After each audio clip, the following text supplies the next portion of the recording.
how to create a Stripe account. Now, in this video, I'm going to be showing you a quick tutorial for you to be able to successfully create your Stripe account.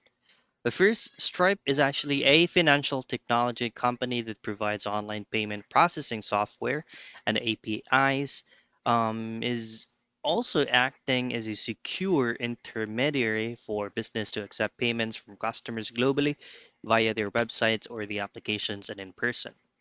So basically, you can choose whether to use this via the application that you can have on Google Play or from the iOS, or you can also choose to use Stripe on the web version.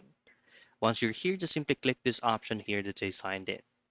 Now, good thing about creating a Stripe account in 2025 is they have added for you to log into a different method.